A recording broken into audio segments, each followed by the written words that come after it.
हरे कृष्णा। नमो ओम विष्णुपादाय कृष्ण प्रेष्ठाय भूतले श्रीमते भक्ति वेदांत स्वामिनिति नामिने। हरे कृष्णा कृष्णा कृष्णा हरे हरे, हरे राम राम राम हरे हरे। हरे कृष्णा। भगवद गीता 2020 में आप सबका स्वागत है। पिछले वीडियो में हमने दूसरे अध्याय के 10वें तथा 11वें श्लोक की चर्चा की थी। हमने देखा कि भगवान ने पहले अर्जुन ने दूसरे अध्याय के 7वें श्लोक में एक श्रेष्ठ शिष्य का आचरण प्रस्तुत किया। तत्पश्चात भगवान ने 10वें तथा 11वें श्लोक में एक गुरु का आचरण प्रस्तुत किया कि गुरु को विनम्र होना चाहिए, अपने शिष्य के प्रति मृदु भाष्य रखना चाहिए, स्नेह सुरत भाव रखना चाहिए, शिष्य को उसके मोह तथा मूढ़ता के लिए कभी लज्जित या प्रताड़ित नहीं करना चाहिए। शिष्य को स्वतंत्रता देनी चाहिए कि वह जो चाहे जब चाहे पूछ सकता है, और गुरु को शिष्य के प्रश्न से संबंधित उत्तर देने चाहिए। शिष्य जिस विषय पे पूछे, गुरु को उससे अलग ही विषय के ऊपर उत्तर नहीं देना चाहिए। ऐसा गुरु केवल तभी करेगा जब गुरु को शिष्य के प्रश्न का सही उत्तर या तो पता नहीं है, ज्ञान के आधारित पे उसे निश्चित नहीं है, या फिर वह अपने ज्ञान का प्रदर्शन करना चाह रहा है।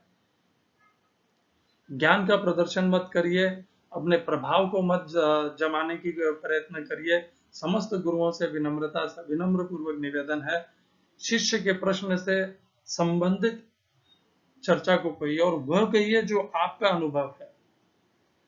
आप परंपरागत भी बता सकते हैं, परंतु आपका स्वयं का जो अनुभव है वो सबसे उत्तम होगा शिष्य के कल्याण के लिए, क्योंकि आप अपने स्वयं के अनुभव को जितने विश्वास से, जितनी श्रद्धा से, जितना ठोस आधारित अधिकृत भाव से कह पाएंगे, उतना केवल परंपरा तथा शास्त्र के माध्यम से सुने सुनाए श्रवण किए हुए अनुभव को उतनी दृढ़ता से नहीं कर पाएंगे, क्योंकि उनका आत्मबोध नहीं हुआ है। आपको आत्मबोध कीजिए, भगवान से प्रार्थना कीजिए, सदैव गीता के ऊपर आधारित रहिए, गीता के विपरीत कोई भाष्य मत कहिए, सदैव गीता अपने विचारों के अनुकूलता होने का प्रयत्न मत कीजिए, गीता के अनुकूल होने का प्रयत्न कीजिए। गीता में जो धर्म भगवान ने प्रस्तुत किया है, जो धर्म की शिक्षा दी है, ज्ञान दिया है, उसके प्रति सत्य रहिए, अनुकूल रहिए, उसे कभी मत छोड़िए। दूसरे किसी भी शास्त्र में कुछ भी लिखा हो, उसे गीता के स्पर्धा में, तुलना में विशेष स्थान मत दीजिए, उसे गीता के स्थान से ऊपर का स्थान मत दीजिए। गीता स्वयं भगवान के श्रीमुख से निकली हुई है। भगवान ने गीता में पूर्ण ज्ञान, मनुष्य के पूर्ण सिद्धि के लिए, पूर्ण लाभ के लिए, उसके मोह, उसके अज्ञान का नाश करने के लिए, उसे भक्ति में, सेवा में, कर्म में प्रवृत्त करने के लिए यह अद्भुत रहस्यमय दिव्य ज्ञान एकमेव गीता में उपलब्ध है। क्रमशः बहुत सरलता से उपलब्ध है। भगवान के प्रदान किए हुए इस दिव्य शास्त्र की तुलना किसी और शास्त्र से कभी मत करिए। किसी और शास्त्र को आधार बनाने की आवश्यकता ही नहीं है। गीता अपने आप में परिपूर्ण है। यदि भगवान पूर्ण पुरुषोत्तम है तो वह एक अपूर्ण गीता कभी नहीं देंगे। जो स्वयं पूर्ण है वो सब कुछ पूर्ण देंगे, ज्ञान भी पूर्ण देंगे और गीता भी पूर्ण देंगे। इसके ऊपर अपनी श्रद्धा को स्थिर रखिए, गीता को लोगों तक पहुंचाइए, गीता का प्रचार करिए। यही एक गुरु का कर्तव्य है, यही गुरु की, भगवान श्री कृष्ण की सेवा है।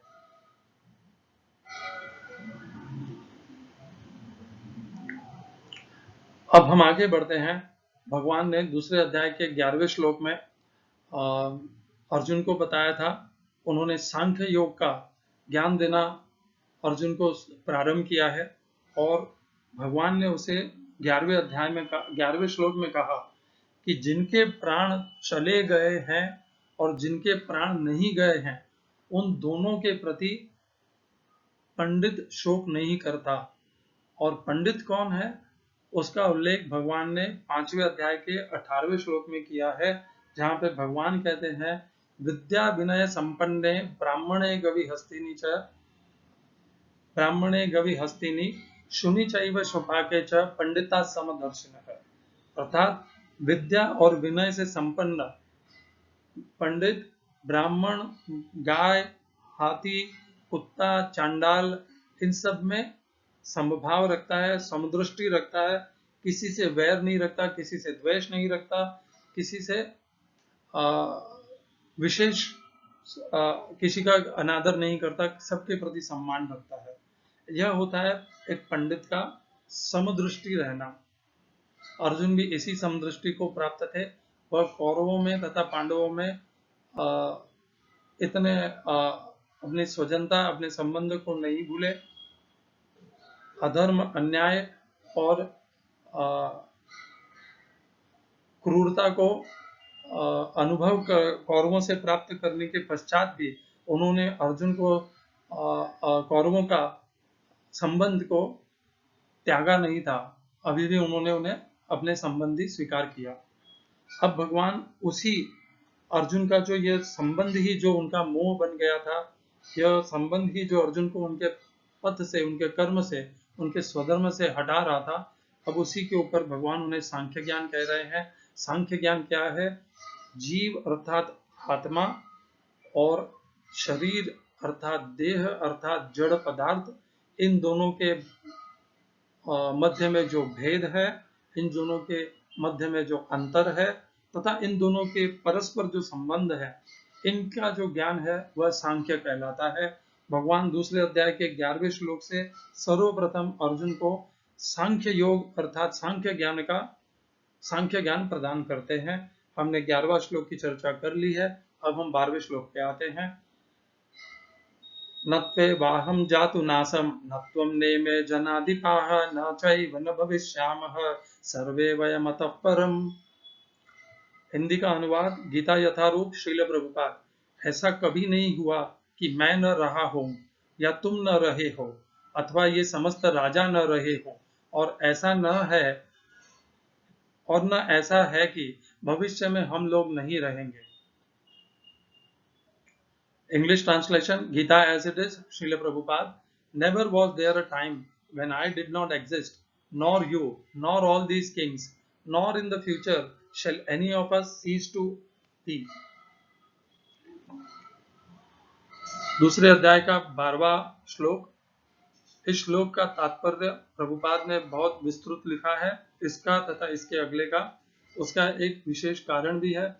हम उस कारण की भी यहाँ पर चर्चा करेंगे, क्योंकि यह दो श्लोक बहुत उपयुक्त स्थान है सगुण निर्गुण, मायावादी, भेद अभेद तथा इस प्रकार के ये जो द्वंद्व हैं, या जो अलग अलग पृथक पृथक ज्ञान है या विचारधाराएं हैं या पद हैं अध्यात्म के, इनके ऊपर चर्चा करने का यह सबसे उपयुक्त श्लोक है यह। इसलिए इनकी चर्चा विस्तार से करेंगे। मैं पहले यह श्लोक और अगले श्लोक को पहले पढ़ लूंगा तथा उसके पश्चात हम उसकी चर्चा, पहले तात्पर्य पढ़ेंगे प्रभुपाद का, तत्पश्चात हम उसके ऊपर चर्चा करेंगे। इस श्लोक में प्रयोग किए गए शब्दों का अर्थ है न, नहीं, तू, लेकिन, एव, निश्चय ही, अहम, मैं, जातु, किसी काल में, न, नहीं, आसम, था, न, नहीं, त्वम, तुम, न, नहीं, इमे, ये सब, जनाधिपाः, राजागण, न, कभी नहीं, च, भी, एव, निश्चय ही, भविष्याम, न, नहीं, भविष्यामः, रहेंगे, सर्वे वयम, हम सब, अतः परम, इससे आगे। इसका तात्पर्य हम 13वां अध्याय का पठन करने के बाद में करेंगे। 13वां श्लोक। देहिनोऽस्मिन् यथा देहे कौमारम यौवनम जरा तथा देहांतर प्राप्ति ही धीरस्तत्र न मुह्यति। हिंदी अनुवाद। गीता यथारूप श्रील प्रभुपाद। जिस प्रकार शरीरधारी आत्मा इस वर्तमान शरीर में बाल्यावस्था से तरुणावस्था में और फिर वृद्धावस्था में निरंतर अग्रसर होता रहता है, उसी प्रकार मृत्यु होने पर आत्मा दूसरे शरीर में चला जाता है। धीर व्यक्ति ऐसे परिवर्तन से मोह को प्राप्त नहीं होता। English translation, Gita as it is, Swami Prabhupada. As the embodied soul continually passes in this body from boyhood to youth to old age, the soul similarly passes into another body at death. The self-realized soul is not bewildered by such a change.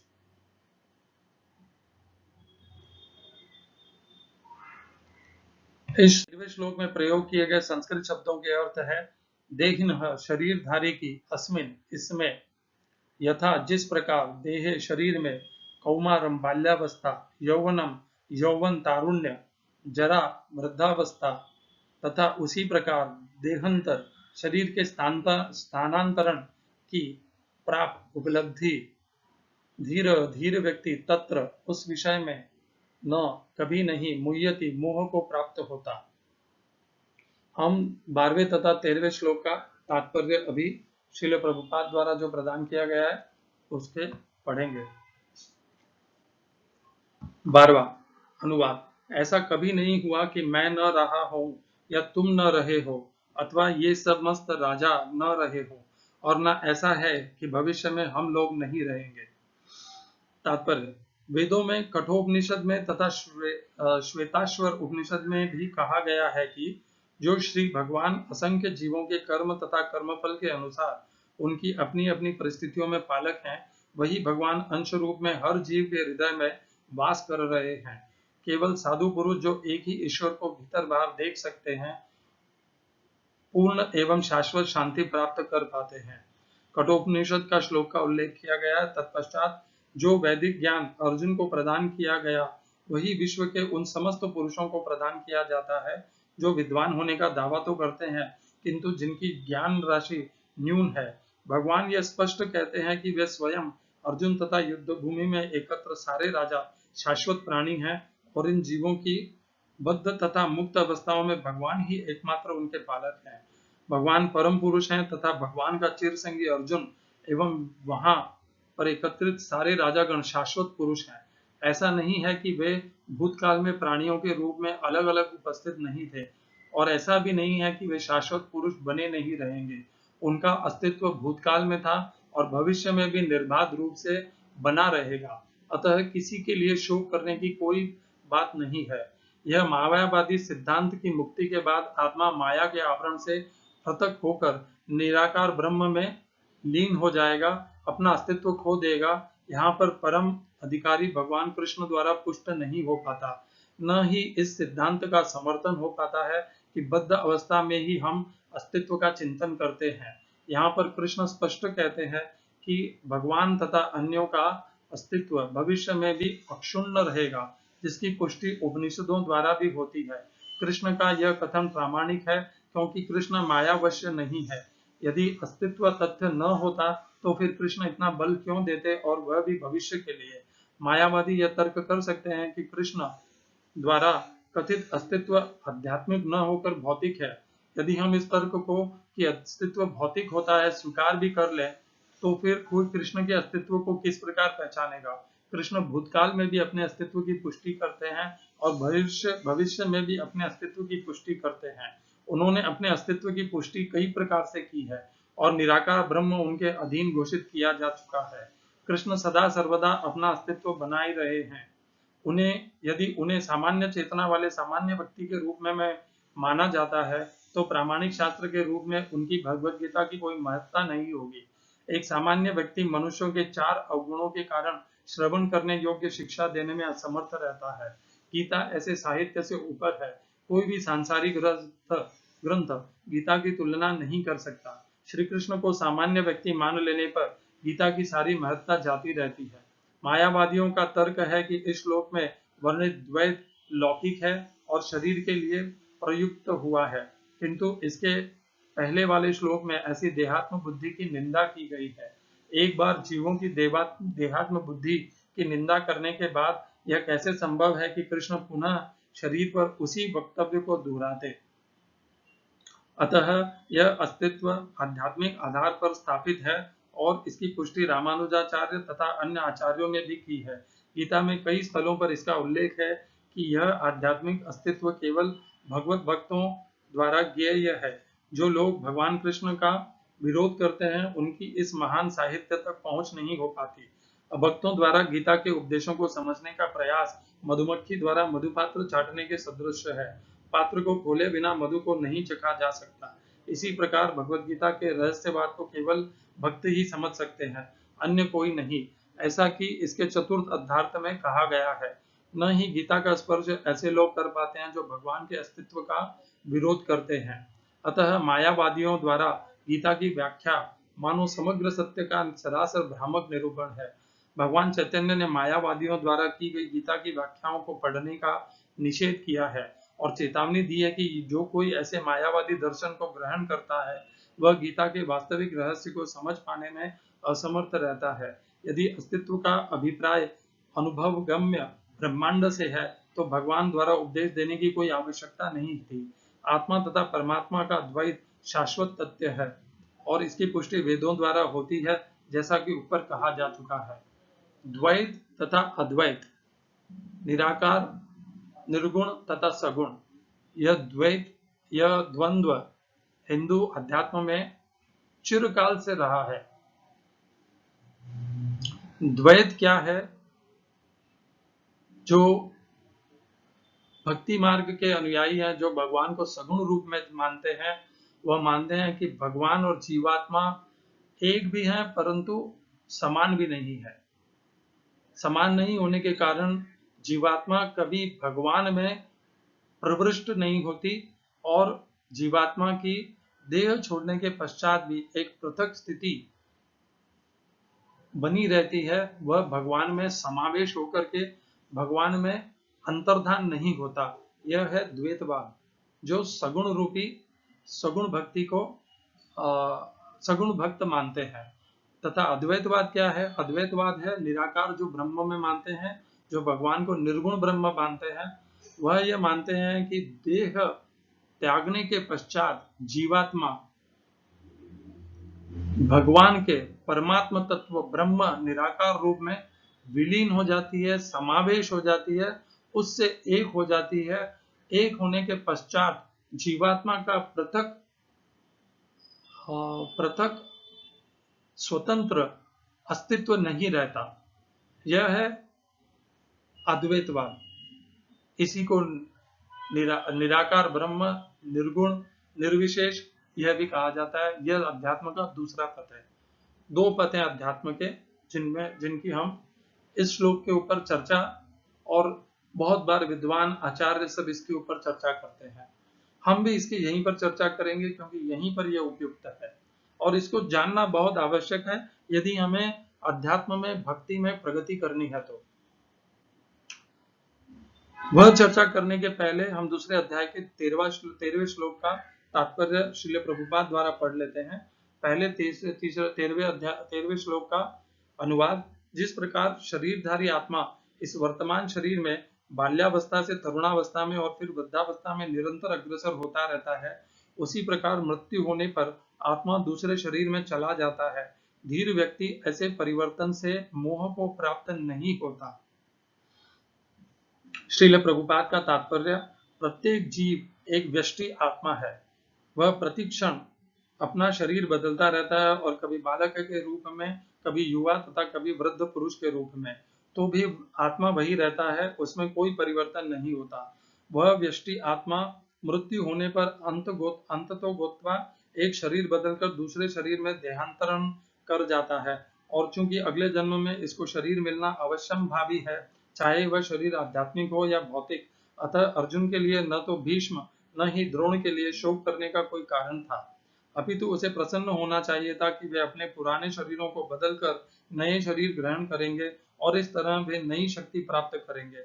ऐसे शरीर परिवर्तन से जीवन में किए कर्म के अनुसार नाना प्रकार के सुखोपभोग या कष्टों का लेखा हो जाता है। चूंकि भीष्म व द्रोण साधु पुरुष थे, इसीलिए अगले जन्म में उन्हें आध्यात्मिक शरीर प्राप्त होंगे, नहीं तो कम से कम उन्हें स्वर्ग में भोग करने के अनुरूप शरीर तो प्राप्त होंगे ही। अतः दोनों ही दशाओं में शोक का कोई कारण नहीं था। जिस मनुष्य को व्यष्टि आत्मा, परमात्मा तथा भौतिक और आध्यात्मिक प्रकृति का पूर्ण ज्ञान होता है, वह धीर कहलाता है। ऐसा मनुष्य कभी भी शरीर परिवर्तन द्वारा ठगा नहीं जाता। आत्मा के एकात्मवाद या का मायावादी सिद्धांत मान्य नहीं हो सकता, क्योंकि आत्मा के इस प्रकार विखंडन से परमेश्वर विखंडनीय या परिवर्तनशील हो जाएगा, जो परमात्मा के अपरिवर्तनीय होने के सिद्धांत के विरुद्ध होगा। गीता में पुष्टि हुई है कि परमात्मा के खंडों का शाश्वत सनातन अस्तित्व है, जिन्हें क्षर कहा जाता है, अर्थात उनमें भौतिक प्रकृति में गिरने की प्रवृत्ति होती है। ये भिन्न अंश खंड नित्य भिन्न रहते हैं, यहाँ तक कि मुक्ति के बाद भी व्यष्टि आत्मा जैसा का तैसा भिन्न अंश बना रहता है, किंतु एक बार मुक्त होने पर वह श्री भगवान के साथ सच्चिदानंद रूप में रहता है। परमात्मा पर प्रतिबिंबवाद का सिद्धांत व्यवृत किया जा सकता है, जो प्रत्येक शरीर में विद्यमान रहता है। वह व्यष्टि जीव से भिन्न होता है। जब आकाश का प्रतिबिंब जल में पड़ता है तो प्रतिबिंब में सूर्य, चंद्र तथा तारे सभी कुछ रहते हैं। तारों की तुलना जीवों से तथा सूर्य या चंद्र की परमेश्वर से की जा सकती है। व्यष्टि अंश आत्मा को अर्जुन के रूप में और परमात्मा को श्री भगवान के रूप में प्रदर्शित किया जाता है। जैसा कि चतुर्थ अध्याय के प्रारंभ में स्पष्ट है, वे एक ही स्तर पर नहीं होते, किंतु अर्जुन कृष्ण के समान स्तर पर हो और कृष्ण अर्जुन से श्रेष्ठतर न हो तो उनमें उपदेशक या उपदिष्ट का संबंध अर्थहीन होगा। यदि ये दोनों माया द्वारा मोहित होते हैं तो एक दूसरे को उपदेशक तथा दूसरे को उपदिष्ट होने की कोई आवश्यकता नहीं है। ऐसा उपदेश व्यर्थ होगा, क्योंकि माया के चंगुल में रहकर कोई भी प्रामाणिक उपदेशक नहीं बन सकता। ऐसी परिस्थितियों में यह मान लिया जाता है कि भगवान कृष्ण परमेश्वर हैं, जो पद में माया द्वारा विस्मृत अर्जुन रूपी जीव से श्रेष्ठ है। हरे कृष्णा।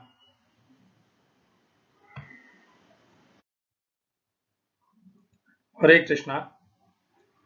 ओम अज्ञानतिमिरन्धस्य ज्ञानाञ्जनशलाकया चक्षुरुन्मीलितं येन तस्मै श्रीगुरुवे नमः। एकं शास्त्रं देवकीपुत्र गीतम् एको देवो देवकीपुत्र एव एको मन्त्रस्तस्य नामानि यानि कर्मापेकं तस्य देवस्य सेवा। हरे कृष्णा। भगवद गीता 2020 में आपका स्वागत है। हम चर्चा कर रहे हैं दूसरे अध्याय के 12वें तथा 13वें श्लोक पर। यह दोनों श्लोक महत्वपूर्ण है। इनको आधार लेकर के अध्यात्म के में जो दो पथ है, उन दोनों पथ के ऊपर विवाद किया जाता है कि ये कौन सा पद इन दोनों में से सही है, कौन सा चुनना चाहिए तथा किसको अस्वीकार करना चाहिए। कौन से हैं वो दो पद? पहला पद है द्वैत तथा अद्वैत, ये दो पद हैं। द्वैत अर्थात दो। कौन है वो दो? जीव और परमात्मा पूर्ण पुरुषोत्तम, ये है दो। वो जीव शरीर को त्यागने के बाद भी, मुक्ति के बाद भी, शरीर और भव बंधनों से मुक्त होने के बाद भी परमात्मा में विलीन नहीं होता, समावेश नहीं होता। उनसे पृथक जीव की स्थिति ज्यों की त्यों बनी रहती है। जीव का परमात्मा संबंध बना रहता है और जीव अपने रूप के द्वारा, अपनी उपस्थिति के द्वारा परमात्मा की सेवा करता है। यह है द्वैतवाद, यह है सगुण भक्ति, जिसमें ये दोनों जुड़े हैं। अब हम समझ लेते हैं अद्वैतवाद। अद्वैतवाद अर्थात अद्वैत, जिसमें दो नहीं है तो क्या है? एक। अर्थात शरीर का त्याग करने के पश्चात जब जीव शरीर तथा भव बंधनों से मुक्त हो जाता है, तब वह जीव परमात्मा में विलीन हो जाता है, पूर्णतया समावेश हो जाता है, वह स्वयं परमात्मा बन जाता है। उसका रूपांतरण हो जाता है जीव का, परमात्म तत्व में तथा वह उसी में विलीन हो जाता है। अद्वैत अर्थात एक हो जाता है वो परमात्मा से। ये दो अलग अलग विचारधाराएं तथा आस्थाएं और पथ हमारे अध्यात्म के में है। ये जो दो श्लोक हम चर्चा कर रहे हैं, दूसरा अध्याय का 12वां श्लोक तथा 13वां श्लोक, इसमें से मुख्यतः 12वां श्लोक अनेकों बार प्रयोग में लिया जाता है। इस आधार को स्थापित करने के लिए कि द्वैतवाद अर्थात जीवात्मा का स्वरूप शरीर से मुक्त होने के बाद भी ज्यों का त्यों पृथक परमात्मा से पृथक बना रहता है, खंड नहीं होता, यह है द्वैतवाद। तो इसका संदर्भ पहले दूसरे अध्याय के 11वें श्लोक से एक बार कर लेते हैं। दूसरे अध्याय के 11वें श्लोक में अशोच्यान अनवशोचस्त्वम प्रज्ञावादांश भाषसे गतासून अगतासूंश्च नानुशोचन्ति पंडिताः। श्री भगवान बोले, तुमने शोक न करने योग्य का शोक किया है और पंडिताई की बातें कह रहे हो, परंतु जिनके प्राण चले गए हैं उनके लिए तथा जिनके प्राण नहीं गए हैं उनके लिए भी पंडित गण शोक नहीं करते। और उसके तुरंत पश्चात भगवान दूसरे अध्याय के 12वां श्लोक में बोलते हैं, क्या कहते हैं भगवान कहते हैं, न त्वेवाहं जातु नासम न त्वं नेम जनादिपाः न चैव न भविष्यामः सर्वे वयमतः परम्। अर्थात किसी काल में मैं नहीं था और तू नहीं था तथा ये राजा लोग नहीं थे, यह बात भी नहीं है, और इसके बाद में तू और राजा लोग ये सब नहीं रहेंगे, यह भी नहीं। तो भगवान क्या कहना चाह रहे हैं, हम दूसरे अध्याय के 11वें श्लोक से भगवान ने सांख्य ज्ञान प्रस्तुत किया है अर्जुन को। जब अर्जुन शरीर अर्थात देह के स्वधर्म को समझकर भी उससे प्रभावित नहीं हो पा रहा था, उससे स्वीकार करके युद्ध में प्रवृत्त नहीं हो पा रहा था, तब श्री भगवान कृष्ण देह से एक स्तर और गहराई पे उतर जाते हैं, अर्जुन को सांख्य ज्ञान का दर्शन देते हैं, सांख्य ज्ञान प्रदान करते हैं। सांख्य ज्ञान क्या है? सांख्य ज्ञान है जीव अर्थात आत्मा और शरीर अर्थात देह, इन दोनों के पृथक में जो अंतर है उसको समझना, वह सांख्य ज्ञान है। उन दोनों के संबंध को समझना और उन दोनों के पृथक भाव को समझना, यह सांख्य ज्ञान है। तो सांख्य ज्ञान में भगवान सबसे पहले उसे यही कहते हैं कि जो मर गए हैं, जो मृत्यु को प्राप्त हो गए हैं तथा जो मृत्यु को प्राप्त नहीं हुए हैं, उन दोनों के लिए शोक जो विद्वान होते हैं वो नहीं करते। क्यों नहीं करते? क्योंकि यदि कोई व्यक्ति मृत्यु को प्राप्त हो चुका है अर्थात उसके शरीर से उसकी आत्मा पृथक हो गई है, तो भी कोई शोक का कारण नहीं है, संताप का कारण नहीं है। क्यों? क्योंकि आत्मा तो पुनः जन्म लेगी ही जब तक वह भवबंधन से नहीं छूटेगी, यह चक्र तो चलता ही रहेगा। और दूसरा, यदि किसी के प्राण नहीं गए हैं तो वैसे भी शोक करने की आवश्यकता क्या है? जब प्राण भी हैं शरीर में और शरीर स्वयं संबंध आज के वर्तमान में खंडित नहीं हुआ है, तब तो शोक करने का वैसे भी कारण नहीं बनता। तो पंडित जो विद्वान होते हैं वो जानते हैं कि मृत्यु के ऊपर शोक करना अनावश्यक है। मृत्यु से केवल शरीर का संबंध टूटता है, परंतु शरीर के अंदर जो शरीरी है, जो देही है, जो आत्मा है, जो जीवात्मा है, उसका नाश कभी नहीं होता। वह पुनः जन्म को प्राप्त करता है, पुनः एक शरीर को, एक देह को धारण करता है तथा पुनः इस चक्र में रम जाता है, इस चक्र में कहूं तो उलझ जाता है। तो इस प्रकार जब विद्वान जानते हैं तो वे शोक नहीं करते कि शरीर तो वैसे भी नष्ट होना ही है, तो उस शरीर के लिए क्या शोक करना। यही भगवान 12वें श्लोक में खुल करके और उसको विस्तार से बताते हैं। कैसे बताते हैं कि आज के पहले भी ऐसा नहीं था कि भगवान नहीं थे, अर्जुन नहीं था और ये राजा लोग नहीं थे। किसी अन्य देह शरीर में सभी उपस्थित थे। यह भगवान ने सिद्धांत के रूप में 12वें श्लोक में प्रस्तुत किया है कि इसके पहले भी हम सब थे। पहले अर्थात पहले के जन्म में। और भविष्य में क्या कह रहे हैं कि ऐसा भी नहीं है कि इस शरीर को त्यागने के बाद में हम नहीं रहेंगे। मैं अर्थात भगवान श्री कृष्ण, अर्जुन और समस्त उपस्थित योद्धागण सभी इस शरीर के पश्चात भी रहेंगे।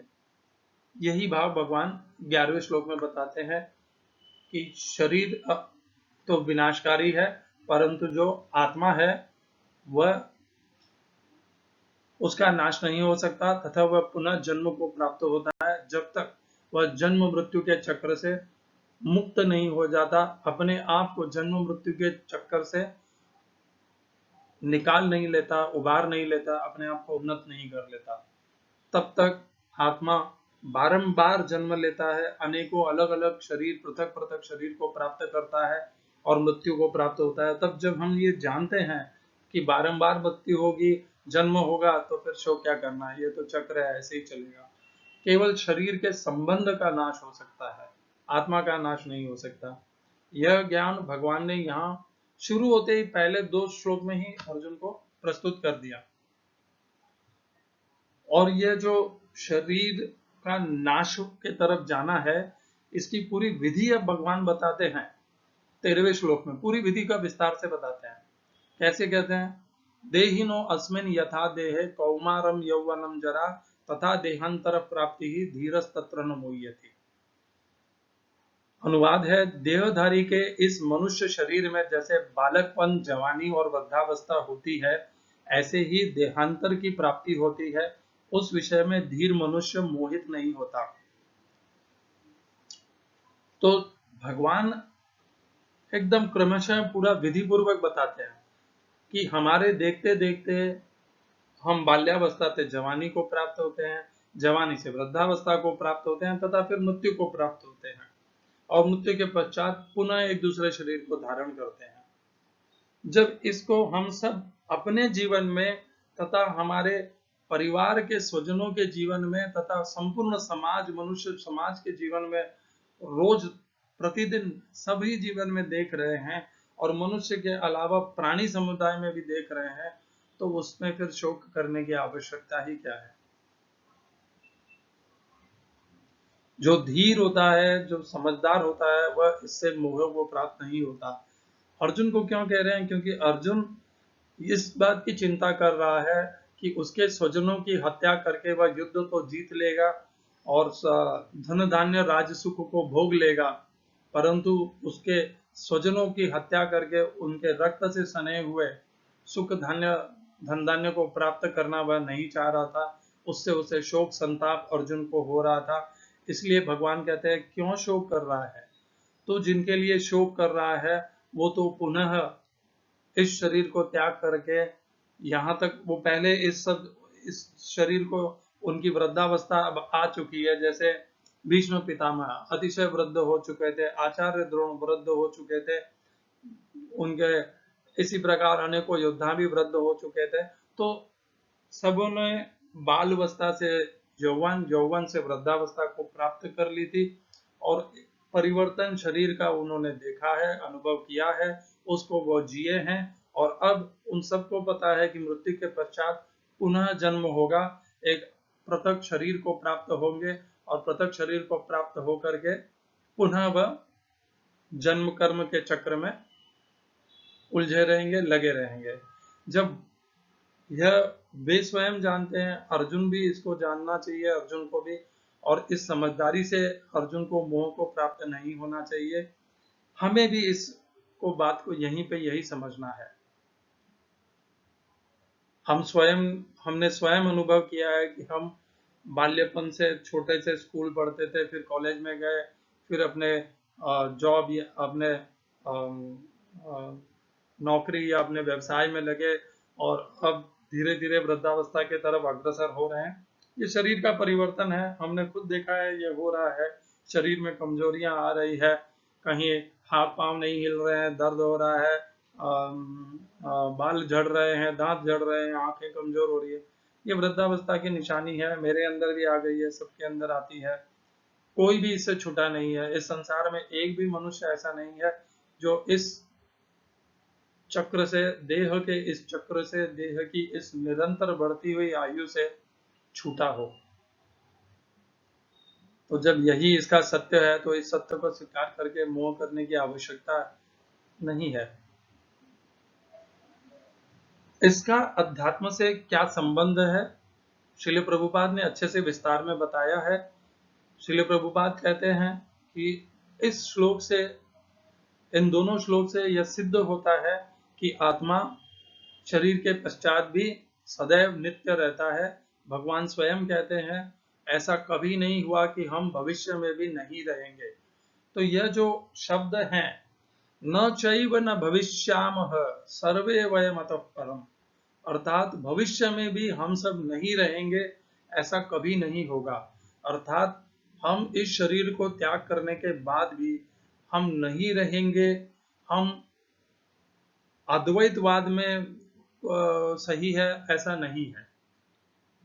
यदि हम रहेंगे अर्थात हम अपने जीव रूप में, जीव स्वरूप में रहेंगे, अर्थात हम परमात्मा से पृथक रहेंगे। और इसीलिए इस श्लोक को आधार बना करके द्वैतवाद को स्थापित किया जाता है और द्वैतवाद इससे अच्छे से, दृढ़ता से, प्रभावशाली तरीके से प्रस्तुत होता है। जब द्वैतवाद इस तरह इस श्लोक का अनुवाद करता है, तब उसी समय इसी श्लोक का अनुवाद जो अद्वैतवाद है वो अलग भाव से बताते हैं। वो कैसे बताते हैं? अद्वैतवाद कहता है कि यहां पर तो केवल उस जन्म चक्र का वर्णन हो रहा है कि शरीरी अर्थात जीवात्मा के अनुभव के दौरान ही जीवात्मा देखता है कि शरीर बाल्यपन से युवावस्था, युवावस्था से वृद्धावस्था तथा युवावस्था से मृत्यु को प्राप्त होकर पुनः एक नए शरीर में प्रवेश करता है। यहाँ पर जो संबंध तथा जिस नित्यता का वर्णन भगवान कह रहे हैं वह उस परिस्थिति में है जब तक जीवात्मा शरीर तथा इस भवबंधन से छुटकारा नहीं प्राप्त करे। यह अद्वैतवाद का मत है। तो अद्वैतवाद कहती है कि यहाँ पर तो क्योंकि यह सांख्य ज्ञान है, सांख्य ज्ञान का जैसे हमने अर्थ समझा था, सांख्य ज्ञान है शरीर तथा जीवात्मा, देह अर्थात आत्मा, इन दोनों के बीच में अंतर को समझना, इन दोनों को अच्छे से इनका संबंध भी जानना और इनके अंतर और भेद को भी जानना, यह है सांख्य ज्ञान। और यहाँ पर भगवान सांख्य ज्ञान प्रदान कर रहे हैं। अर्थात यहाँ पर जो कुछ भी भगवान कह रहे हैं वो आत्मा के शरीर के संबंध से कह रहे हैं, जबकि द्वैत अद्वैतवाद तो प्रारंभ ही तब होता है जब शरीर का संबंध छूट जाता है, शरीर के संबंध से जीवात्मा मुक्त हो जाता है या हो जाती है, और उसके पश्चात क्या जीवात्मा परमात्मा से पृथक रहता है या परमात्मा में विलीन हो जाता है। यह प्रश्न एक दूसरा प्रश्न है जो यहाँ पर सांख्य ज्ञान के माध्यम से, जिसकी चर्चा भगवान कर ही नहीं रहे हैं। इस अर्थात अद्वैतवाद ये कहना चाह रहा है कि जो द्वैतवादी इस 12वें तथा 13वें श्लोक का आश्रय लेकर के जिस ज्ञान को प्रदान कर रहे हैं वह सही नहीं है। वह तरीका श्लोक को अनुवाद करके उसका तात्पर्य समझने का भी सही नहीं है। ये अद्वैतवाद का मत है। ये दोनों हमारे प्रमुख आध्यात्मिक पंथ है, द्वैत तथा अद्वैतवाद। जो द्वैतवाद है वो साथ में सगुण रूप में भगवान की उपासना करते हैं, भक्ति करते हैं, सेवा करते हैं। और जो अद्वैतवाद वाले हैं वो भगवान को निराकार निर्विशेष ब्रह्म के रूप में जानते हैं, पहचानते हैं, उपासना करते हैं, भक्ति करते हैं, सेवा करते हैं। तो इन दो पंथों के, दोनों पथों के अलग अलग लक्षण हैं, चिन्ह हैं, तथा इनमें जो भक्तगण जुड़े हुए हैं इन दोनों पथों से, उनके लक्ष्य भी अलग हैं तथा उनके लक्षण भी अलग हैं। लक्ष्य क्या है, हम एक बार पुनः कहते हैं। द्वैतवाद में लक्षण है, लक्ष्य है भगवान श्री कृष्ण से भक्ति और सेवा के माध्यम से पृथक रह करके उनकी भक्ति और सेवा निरंतर करते रहना, शरीर तथा भवबंधन से मुक्त होने के बाद जीवात्मा के स्वरूप में सदैव बने रहना और भगवान की सेवा करते रहना, यह द्वैत का लक्ष्य है। उसके लक्षण है भगवान की सगुण रूप में उपासना, और यही उपासना भक्ति है।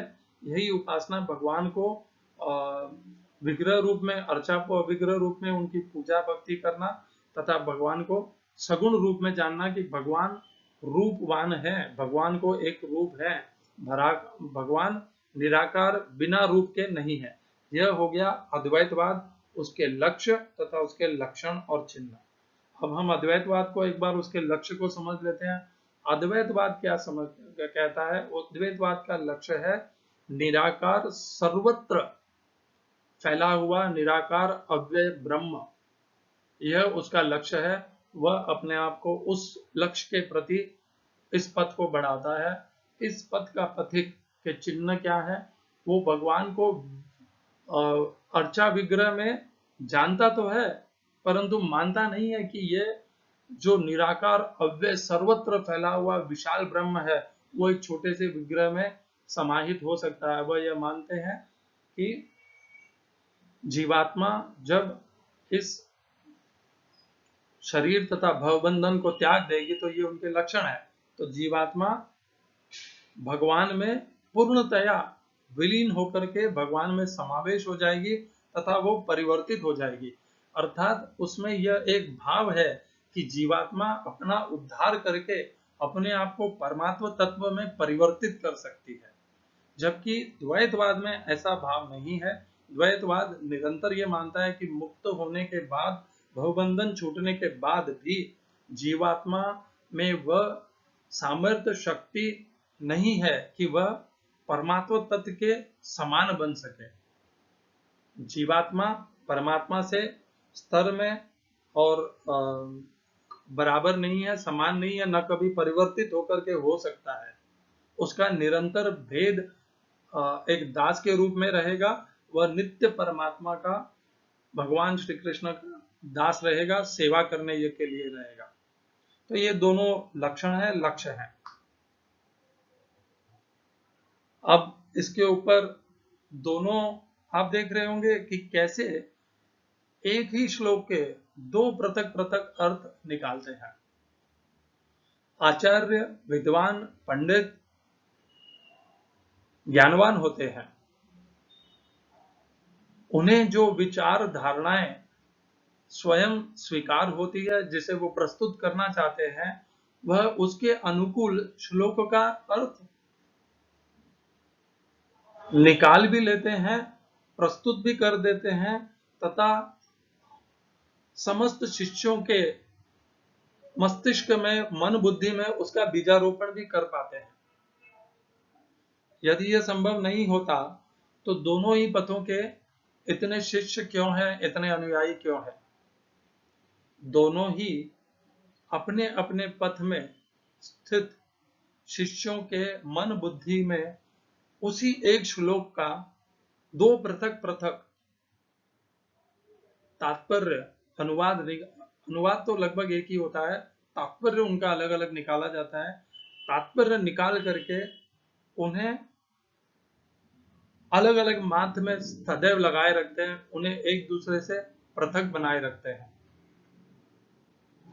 मैंने कुछ नहीं किया इसमें, मैं तो केवल समझा रहा हूं कि आचार्य गुरु जिन्होंने इन दो पथों को स्थापित किया है, इन दो पथों को प्रस्तुत किया है, वो इतने बुद्धिमान हैं, इतने विचारवान हैं, इतने ज्ञानवान हैं कि वो अपने विचारों को अच्छे से अपने शिष्य के, अपने पथ के अनुयायियों के मन, बुद्धि, मस्तिष्क में अच्छे से स्थापित कर पाते हैं।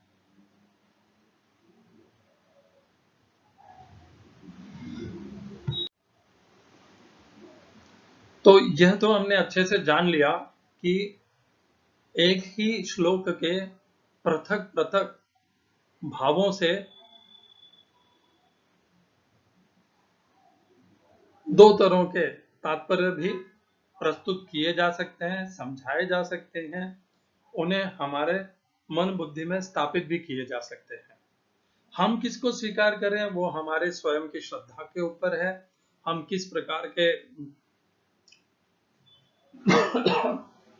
क्षमा करिएगा, हमारी श्रद्धा अपने गुरु के प्रति कितनी है, हम अपने गुरु को के शब्दों को बिना सोच विचार करके स्वीकार कर लेंगे या नहीं करेंगे, यह हमारा स्वयं का स्वभाव है, विचार है, हमारी बुद्धि है, ज्ञान है, जिसके ऊपर यह सब निर्भर करता है कि हम किसको स्वीकार करेंगे। मैं इन दोनों से एक पृथक विचार प्रस्तुत करना चाह रहा हूं, जो एक जिसे कहते हैं संतुलित विचार है। उस विचार को प्रस्तुत करने के पहले मैं सगुण भक्ति और निर्गुण भक्ति, ये दो तरह के जो उपासना के पथ हैं, इनके ऊपर भगवान श्री कृष्ण का क्या मत है वह आपके सम्मुख पहले प्रस्तुत करना चाहूंगा। यह मेरे वचन नहीं है, यह वचन स्वयं भगवान श्री कृष्ण के हैं, जो भगवत गीता के भीतर ही है। भगवत गीता के भीतर में 12वें अध्याय में यह है सब, परंतु जब 12वें अध्याय पे हम आते हैं तभी हमें यह पता चलेगा। जब दूसरे अध्याय के 12वें 13वें श्लोक का हमें तात्पर्य हमें समझाया जाता है, पढ़ाया जाता है, तब हमें दूसरे अध्याय के 12वें 13वें श्लोक का संबंध इस 12वें अध्याय के श्लोकों के साथ नहीं किया जाता हमारे लिए। यदि हम इन संबंधों को जोड़ लेंगे तो हमारे मन में संशय, संदेह अपने आप ही नष्ट हो जाएंगे, ऐसा मेरा मत है। मेरे साथ यही हुआ है। मैंने जब दूसरे अध्याय के 12वें 13वें श्लोक को भगवत गीता के 12वें अध्याय में भगवान ने प्रस्तुत जो प्रदान किए गए श्लोक हैं उनके साथ जोड़ करके उनका अध्ययन किया, तो मेरे मन में संशय, संदेह जाता रहा और मैं संतुलन, समत्व को प्राप्त हुआ। वही मैं आपके सम्मुख प्रस्तुत कर रहा हूं। तो आइए पहले देखते हैं 12वें अध्याय का पहला श्लोक। मैं इन श्लोक का तात्पर्य डिटेल में डिस्कस नहीं करूंगा, अनुवाद लूंगा। मैंने अनुवाद सगुण भक्ति के पथ से लिए हुए हैं और फिर भी हम उसका क्या भाव आता है उसके ऊपर हम चर्चा करेंगे। पहले इन श्लोकों को पढ़ लेते हैं, अध्ययन कर लेते हैं। 12वें अध्याय का पहला श्लोक, यह आपको एक बार थोड़ा सा आपके ध्यान में ला दूं। यह चर्चा अत्यंत गंभीर है। आप इसकी गहराई तक स्वयं को जब तक नहीं उतारेंगे तब तक आपके बीच में यह भेद बना ही रहेगा। और यदि आपको इस भेद से निकलना है तो आप आज मेरे साथ इस गहराई में उतर ही जाइए। इस एक बार उतरने से आपका यह संदेह, संशय हमेशा के लिए दूर हो जाएगा। इसका पूरा मैं प्रयत्न करूंगा। बाकी हरे कृष्णा। अर्जुन उवाच एवं सततयुक्ता ये भक्तास्त्वां पर्युपासते ये चाप्यशरमव्यक्तं तेषां के योगवित्तमाः। तो अर्जुन भगवान से क्या प्रश्न कर रहे हैं? अनुवाद है गीता यथारूप श्रील प्रभुपाद इस्कॉन। इस्कॉन सगुण भक्ति, सगुण उपासना में मानती है। भगवान को सदैव रूपवान जानती है, स्वरूप में जानती है, और जीवात्मा को भगवान से पृथक जानती है। भवबंधन छूटने के बाद भी जीवात्मा अपने पृथक भाव को बनाए रखता है, भगवान में विलीन नहीं होता है। यह है अद्वैतवाद, यह है इस्कॉन का विचार, और मेरे स्वयं के विचार में भी यह ज्यादा मनुष्य के लिए उपयुक्त भाव है। इसका निर्णय हम बाद में करेंगे, ये मेरा अपना व्यक्तिगत मत है। हम पहले श्लोक की चर्चा कर लेते हैं। अनुवाद श्रील प्रभुपाद। अर्जुन ने पूछा, जो आपकी सेवा में सदैव तत्पर रहते हैं या जो अव्यक्त निर्विशेष ब्रह्म की पूजा करते हैं, इन दोनों में से किसे अधिक पूर्ण सिद्ध माना जाए? तो अर्जुन का वही प्रश्न है जो हमारे सामने दूसरे अध्याय के 12वें श्लोक में दो पृथक पृथक तात्पर्यों के कारण उपस्थित हुआ था कि क्या भगवान यह कहना चाह रहे हैं 12वें 13वें श्लोक दूसरे अध्याय के माध्यम से कि जीवात्मा सदैव अपनी पृथक स्वरूप बनाए रखता है भवबंधन छूटने के बाद, या वह जीवात्मा परमात्मा तत्व में परिवर्तित होकर में परमात्मा में विलीन हो जाता है? इसका यह जानना इसलिए आवश्यक है क्योंकि इसी के ऊपर आधारित है सगुण भक्ति और निर्गुण भक्ति। क्योंकि निर्गुण यदि भक्ति है तो उसमें विलीन होना संभव है, और यदि सगुण भक्ति है तो उसमें विलीन होना असंभव नहीं है। उसमें पृथक भाव, दास का भाव, जीवात्मा का भगवान पूर्ण पुरुषोत्तम के प्रति बना रहता है पृथक भाव। तो अर्जुन क्या प्रश्न पूछते हैं भगवान से कि हे प्रभु, जो भक्त आपकी सेवा में सदैव, आपकी अर्थात भगवान के सगुण रूप में, श्री कृष्ण रूप में सदैव तत्पर रहते हैं, अर्थात वह सगुण उपासना करते हैं एक भगवान की और द्वैतवाद में मानते हैं, एक तो वो, और दूसरे कौन है जो अव्यक्त निर्विशेष ब्रह्म की उपासना करते हैं। इन दोनों में से कौन सही है, किसे सिद्ध माना जाए? अर्जुन यह प्रश्न बड़ा स्पष्ट, बड़ा सरलता से भगवान के सम्मुख ही प्रस्तुत कर देते हैं कि भगवान ये निर्णय करें कौन सा पद सही है, कौन सा सही नहीं है। तो ये जो दो पथों के बीच में, अध्यात्म के इन दो पथों के बीच में भेद चलता रहता है कि कौन सा पद सही है। एक पद कहता है हमारा पद सही है और दूसरा पद गलत है, तथा वह दूसरा पद कहता है कि पहला वाला पद गलत है तथा हमारा पद सही है। यह जो एक दूसरे के प्रति में स्पर्धा चल रही है इन पथों के बीच में, वही प्रश्न अर्जुन स्वयं भगवान के सम्मुख प्रस्तुत कर देते हैं। अब हम अगले श्लोक में देखते हैं भगवान क्या उत्तर देते हैं। मैं इंग्लिश का उसका पढ़ना भूल गया था, मैं उसका इंग्लिश का अनुवाद पढ़ देता हूं। तो 12वें अध्याय का पहले श्लोक का इंग्लिश ट्रांसलेशन है Gita as it is Srila Prabhupada द्वारा। Arjuna inquired, which is considered to be most perfect, those who are properly engaged in your devotional service or those who worship the impersonal Brahman, the unmanifested? अब हम उसके पश्चात भगवान अर्जुन ने जब पूछा कि कौन सा पद सही है, कौन से मार्ग के अनुयायी सही हैं, भक्त सही है, तब भगवान क्या उत्तर देते हैं, इसे जानते हैं। मय्या वैश्य मनो ये माम नित्य युक्ता उपासते श्रद्धया परयोपेताः ते मे युक्ततमा मताः। श्री भगवान ने कहा, अनुवाद गीता यथारूप श्रील प्रभुपाद, जो लोग अपने मन को मेरे साकार रूप में एकाग्र करते हैं और अत्यंत श्रद्धा पूर्वक मेरी पूजा करने में सदैव लगे रहते हैं, वे मेरे द्वारा परम सिद्ध माने जाते हैं। English translation, Gita as it is, Srila Prabhupada. The blessed Lord said, he whose mind is fixed on my personal form, always engaged in worshipping me with great and transcendental faith, is considered by me to be the most perfect. यहाँ पर भगवान ने स्पष्ट, सरल, बिना कोई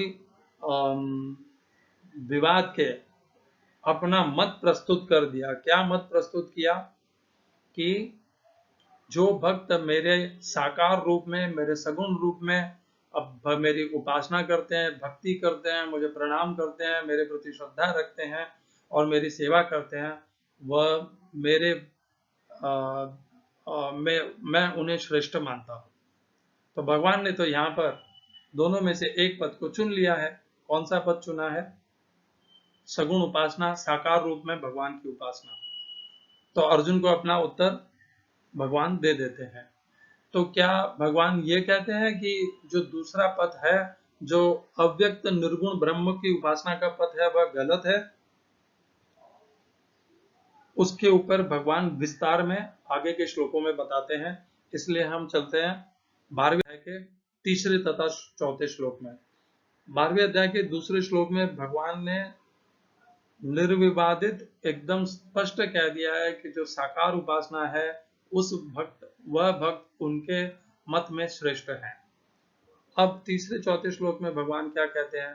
यत्त्वक्षरम निर्देशम अव्यक्तम पर्युपासते सर्वत्र गम अचिन्त्यम च कूटस्थम अचलम ध्रुवम संनियम्य इंद्रियग्रामम सर्वत्र समबुद्धयः ते प्राप्नुवन्ति मामेव सर्वभूतहिते रताः।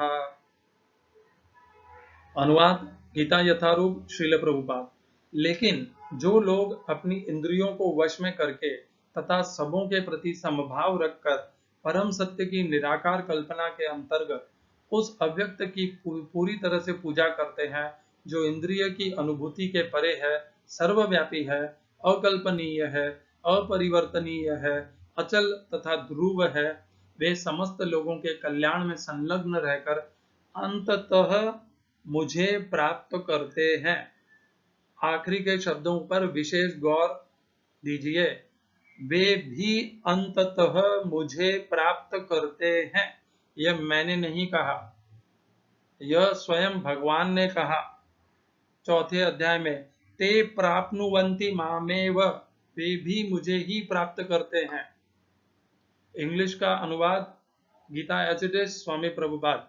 But those who fully worship the unmanifested,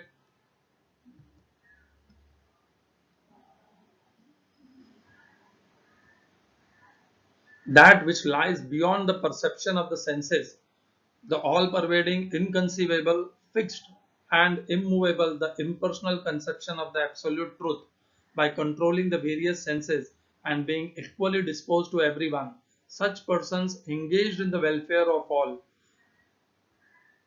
at last achieve me। भगवान ने दूसरे पथ के भक्तों को निराश नहीं किया है। यह नहीं कहा है कि उनका वह पथ सही नहीं है, ऐसा नहीं कहा है उन्होंने। भगवान ने यह उन्हें आश्वासन दिया है कि वे भी मुझे ही प्राप्त होंगे।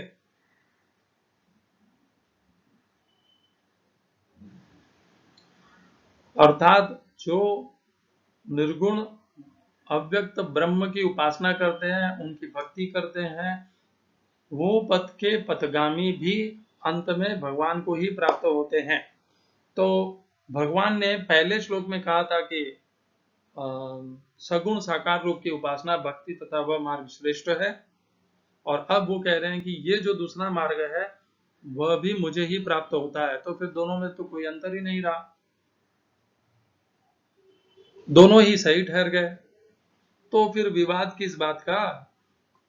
जब दोनों ही पथ के अनुयायी अंततोगत्वा स्वयं भगवान श्री कृष्ण को ही प्राप्त होने हैं, तो फिर इतना विवाद क्यों, इतनी चर्चा क्यों, एक दूसरे के प्रति कटु संवाद क्यों, एक दूसरे की निंदा क्यों, एक दूसरे के पथ के अनुयायियों के प्रति असम्माननीय द्वेषपूर्ण शब्द क्यों? भगवान, ये जो दो भगवान ने बातें कही, इसका कारण बताते हैं अगले श्लोक 12वें अध्याय के 5वें श्लोक में। उस श्लोक के ऊपर विशेष गौर फरमाइएगा कि भगवान ने पहले तो कहा कि साकार सगुण रूप की उपासना श्रेष्ठ है, फिर उन्होंने कहा कि निर्गुण अव्यक्त ब्रह्म की उपासना भी मुझे ही प्राप्त होती है, कहीं और नहीं जाती, वो कोई भटक नहीं जाते, वो पथभ्रष्ट नहीं हो जाते, वे भी मुझे ही प्राप्त होते हैं। किसको? सगुण श्री कृष्ण को स्वयं प्राप्त होते हैं। भगवान ने ये नहीं कहा प्राप्ति ते प्राप्नुवन्ति मामेव, भगवान ने ये नहीं कहा कि वो ब्रह्म को प्राप्त होते हैं, भगवान ने कहा वो भी मुझे ही प्राप्त होते हैं। मुझे अर्थात कौन? भगवान श्री कृष्ण। अब भगवान उसका कारण बनेंगे। 5वें श्लोक में श्री भगवान क्या कहते हैं? क्लेशोऽधिकतरस्तेषाम् अव्यक्त आसक्त चेतसाम् अव्यक्ता हि गतिर्दुःखम् देहवद्भिरवाप्यते। अनुवाद श्रील प्रभुपाद गीता यथारूप। जिन लोगों के मन परमेश्वर के अव्यक्त निराकार स्वरूप के प्रति आसक्त हैं, उनके लिए प्रगति कर पाना अत्यंत कष्टप्रद है। देहधारियों के लिए उस क्षेत्र में, उस अव्यक्त की उपासना के क्षेत्र में प्रगति कर पाना सदैव दुष्कर होता है। यह भगवान ने कारण बताया कि उन्होंने सगुण साकार रूप की उपासना मनुष्यों को क्यों श्रेष्ठ बताई है। भगवान ने ये नहीं कहा कि निर्गुण अव्यक्त ब्रह्म की उपासना करने वाले उन्हें प्राप्त नहीं होते, ये भी नहीं कहा कि वो लोग मुझे प्राप्त नहीं करेंगे, ये भी नहीं कहा कि वह उनका मार्ग लंबा है तथा कठिनाइयों से, हाँ ये अवश्य कहा कि कठिनाइयों से भरा हुआ है, परंतु लंबा है ऐसा नहीं कहा। इंग्लिश का translation Gita as it is Srila Prabhupada. For those whose minds are attached to the unmanifested, impersonal feature of the Supreme, advancement is very troublesome. To make progress in that discipline is always difficult for those who are embodied. तो भगवान यहाँ पर क्या कहते हैं? भगवान कहते हैं, भगवान ने स्पष्ट शब्दों में कारण भी बता दिया है। एक दूसरे के ऊपर, एक पद के अनुयायी दूसरे पद के अनुयायियों के ऊपर क्यों निंदा तिरस्कार का शब्द प्रयोग कर रहे हैं? कोई आवश्यकता ही नहीं है उसकी। यदि दोनों पद के अनुयायी भगवत गीता में आस्था रखते हैं, भगवत गीता में श्रद्धा रखते हैं, भगवत गीता के धर्म का आचरण करते हैं, तब उन्हें एक दूसरे के प्रति देश भाव रखना ही नहीं चाहिए। यह उन्हें शोभा ही नहीं देता, निंदनीय है, वह अपराध है भगवत गीता के प्रति। जब भगवान दोनों में फर्क नहीं कर रहे, अंतर नहीं कर रहे, तब हमें कहां से यह अधिकार प्राप्त होगा कि हम दूसरे पथ के पथिकों के प्रति निंदनीय शब्दों का प्रयोग करें, उनकी निंदा करें, उनकी भर्त्सना करें, उनका तिरस्कार करें। भगवान ही नहीं कर रहे तो हमारे में कहां से यह ज्ञान आएगा? हम किस खेत की मूली हैं? भगवान ने क्या कहा 5वें श्लोक में? केवल इतना कहा कि जो उपासना करने वाले हैं दोनों ही पद के, वो कौन है? वह शरीरधारी है, देहधारी है। जब जीवात्मा देह के बंधन में है, तब वह अव्यक्त जिसको देह नहीं है उसकी उपासना करने में कठिनाई अनुभव करता है, क्योंकि वह उसकी कल्पना नहीं कर पाता उस अव्यक्त की, क्योंकि वह स्वयं, उसकी इंद्रियां, उसकी सोच विचार मन बुद्धि देह दिखने के प्रति आकृष्ट हुई है, आसक्त हुई रही है। तब वैसे समय में वो कैसे निर्विशेष निराकार अव्यक्त को कैसे ध्यान कर पाएगी? कैसे उसके प्रति अपनी श्रद्धा को एकत्रित कर पाएगी? संभव ही नहीं है। तो भगवान यहां पर स्पष्ट समझा रहे हैं। अर्जुन ने तो प्रश्न किया था कि कौन से श्रेष्ठ है, परंतु भगवान ने श्रेष्ठता का मापदंड कौन सा चुना? भगवान ने यह कहा कि सगुण सदाकार भक्ति मार्ग श्रेष्ठ है, परंतु कारण क्या कहा उसका? क्योंकि भगवान ने कहा कि देहधारियों के लिए अव्यक्त बिना देहधारी की उपासना कठिनाई भरी है, क्योंकि वह उसकी कल्पना नहीं कर पाएंगे, श्रद्धा नहीं कर पाएंगे उसमें। तो जब ऐसा भगवान कह रहे हैं, भगवान ये नहीं कह रहे कि जो अव्यक्त निर्गुण ब्रह्म की उपासना है वह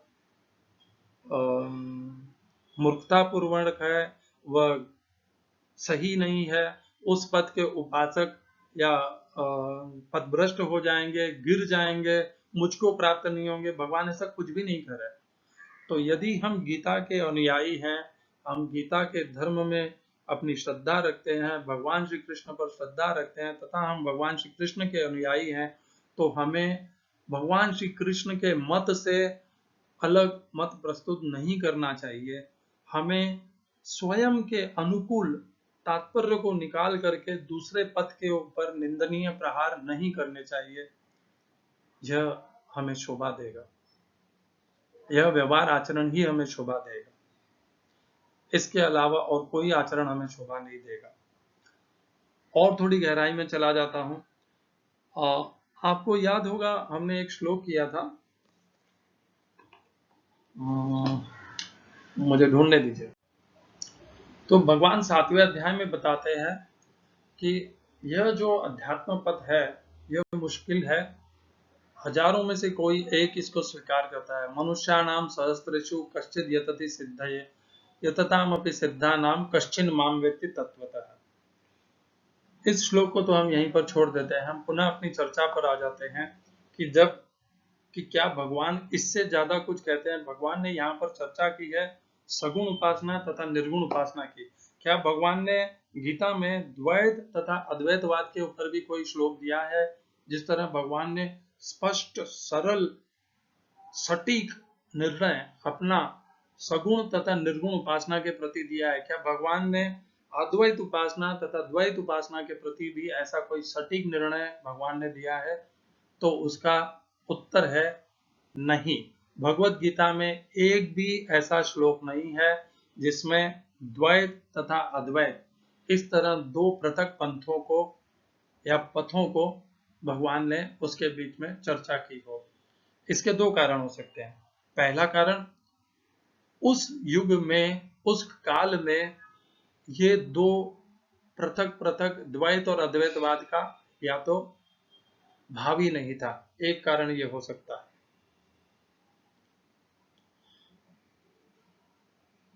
दूसरा कारण, यदि भाव था तो भी भगवान ने जब ये निर्गुण तथा सगुण के बीच में स्थापना स्थापित कर ही दी है, तब भगवान ने उसके द्वारा सारे प्रश्नों को, सारे विवादों को पूर्णतया विराम दे दिया है कि निर्गुण उपासक तथा सगुण उपासक दोनों हैं तो मेरे ही उपासक और अंत में मुझे ही प्राप्त होंगे।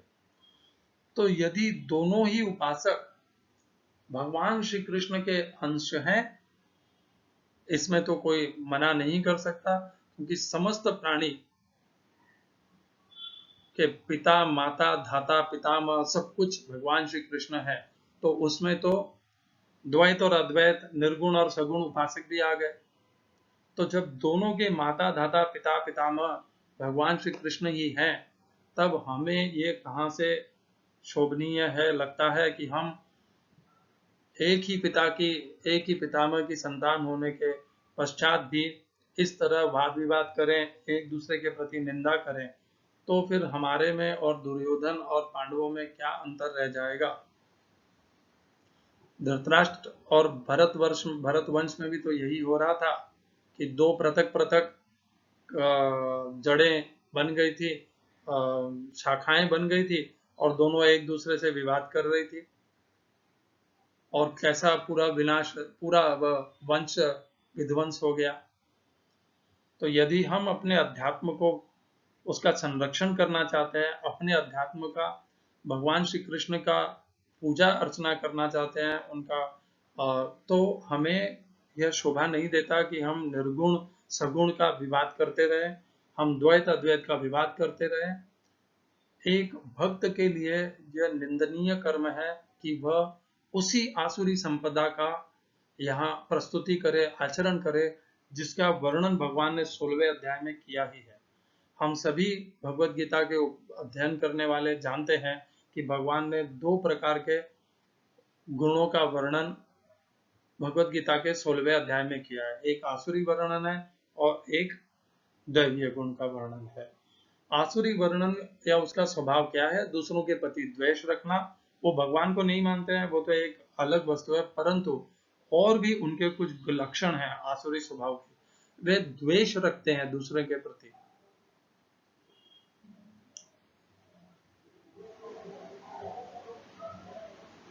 अहंकारम बलम दर्पम कामम क्रोधम च संश्रिता मामात्म पर देहेषु प्रद्विषंतो अभ्यसूयकाः।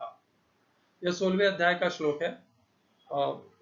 दूसरों के प्रति द्वेष रखते हैं, किस कारण से? अहंकार बल दर्प, अहंकारम बलम दर्पम कामम क्रोधम च संश्रिताः मामात्म पर देहेषु प्रद्विषंतो अभ्यसूयकाः।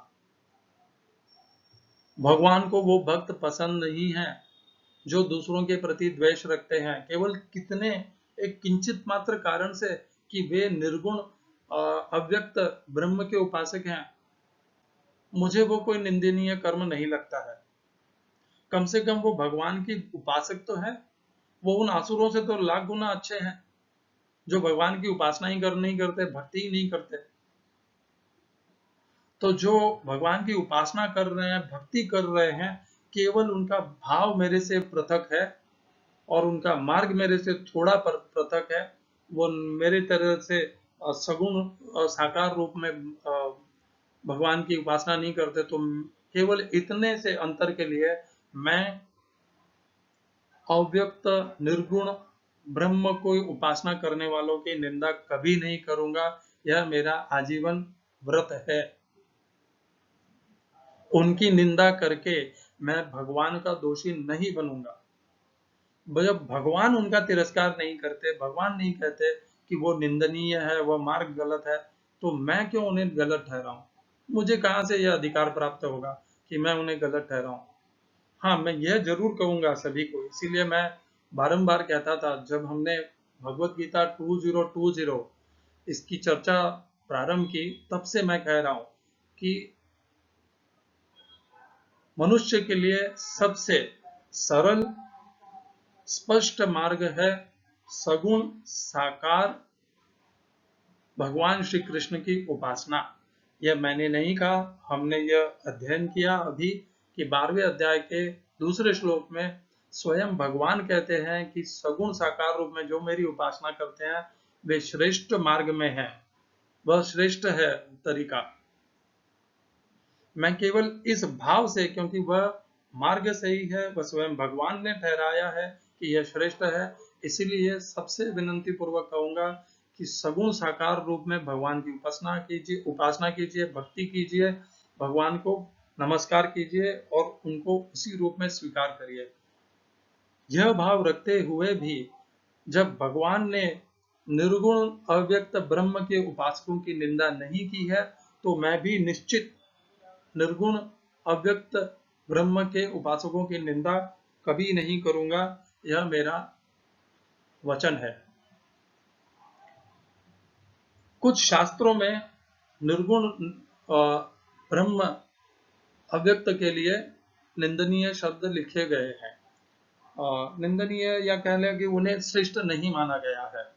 तो मेरे सामने यह प्रश्न आएगा कि मैं गीता में प्रस्तुत किए हुए भगवान श्री कृष्ण के निर्देशों का अनुसरण करूं या दूसरे शास्त्रों में लिखे हुए पथों का, मार्गों का अनुसरण करूं कि मैं अव्यक्त निर्गुण ब्रह्म के उपासकों की निंदा करूं।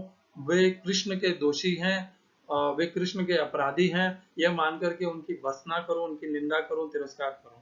मेरे पास में यह घड़ी आएगी, ऐसी परिस्थिति आएगी जहां पर मुझे इन दोनों में से एक मार्ग को चुनना होगा। जब ऐसा मेरे सम्मुख ऐसी विषम स्थिति आएगी, तो मैं निश्चय ही भगवान श्री कृष्ण द्वारा प्रदान की गए दिव्य ज्ञान गीता, जो धर्म ज्ञान है, उसका अनुसरण करूंगा। जब भगवान ने गीता में, श्री कृष्ण भगवान ने गीता में अव्यक्त निर्गुण ब्रह्म की उपासना करने वालों की निंदा, भर्त्सना या उन्हें अनुचित नहीं ठहराया है, तो मैं कौन होता हूं उन्हें अनुचित ठहराने वाला? मैं उन दूसरे शास्त्रों को जो इस दूसरे मार्ग को कृष्ण के अपराधी मानते हैं, वो स्वीकार नहीं करूंगा, क्योंकि भगवान नहीं कहते कि ये मेरे अपराधी हैं। भगवान तो इससे अलग कहते हैं मुझे। क्या कहते हैं भगवान? भगवान निर्देश देते हैं उसी 12वें अध्याय में भक्ति योग में। क्या निर्देश देते हैं भगवान? समस्त भक्तों को भले वो कोई भी मार्ग के पथिक हो, उनको भगवान का निर्देश है स्पष्ट कि उन्हें कौन सा भक्त प्रिय है। वह भगवान बताते हैं 12वें अध्याय के 13वें तथा 14वें श्लोक में। अद्वेष्टा सर्वभूतानां मैत्री करुण एव च निर्ममो निरहंकार समदुःख सुख क्षमी संतुष्ट सततम योगी यतात्मा दृढ़ निश्चय मय्यर्पित मनोबुद्धि यो मद भक्त समय प्रिय है। अनुवाद गीता यथारूप श्रील प्रभुपाद। जो किसी से द्वेष नहीं करता लेकिन सभी जीवों का दयालु मित्र है, जो अपने को स्वामी नहीं मानता और मिथ्या अहंकार से मुक्त है, जो सुख दुख में समभाव रखता है, सहिष्णु है, सदैव आत्मतुष्ट रहता है, आत्म संयमी है तथा जो निश्चय के साथ मुझ में मन तथा बुद्धि को स्थिर करके भक्ति में लगा रहता है, ऐसा भक्त मुझे अत्यंत प्रिय है। English translation, Gita as it is, Srila Prabhupada. One who is not envious, but who is a kind friend to all living entities, who does not think himself a proprietor, who is free from false ego and equal both in happiness and distress, who is always satisfied and engaged in devotional service with determination, and whose mind and intelligence are in agreement with me, he is very dear to me. क्या इस भगवान ने सर्वप्रथम सबसे पहला योग जो गुण लक्षण आभूषण अपने भक्त में जो उन्हें सबसे ज्यादा प्रिय है वो कौन सा कहा है? अद्वेष्टा, जो दूसरों के प्रति द्वेष नहीं रखता। कौन से दूसरे? भले वो कोई भी किसी भी भक्ति के रूप को स्वीकार करे, किसी भी पथ पे चलने वाले हो या भगवान के भक्त न भी हो तो उनके प्रति भी द्वेष नहीं रखना चाहिए। भगवान तो यहाँ तक कह रहे हैं अद्वेष्टा सर्वभूता नाम, सर्वभूतों में जो निर्गुण अव्यक्त ब्रह्म के उपासक हैं वो भी आ जाते हैं और आसुरी मत वाले भी आ जाते हैं। भक्त को यह शोभा नहीं देता कि वह भगवान के समस्त किसी भी से भी द्वेष करे।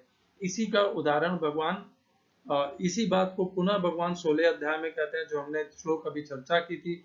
अद्वेष्टा सर्वभूता क्षमा करिएगा, अहंकारम बलम दर्पम कामम क्रोधम च संचरिता मामात्म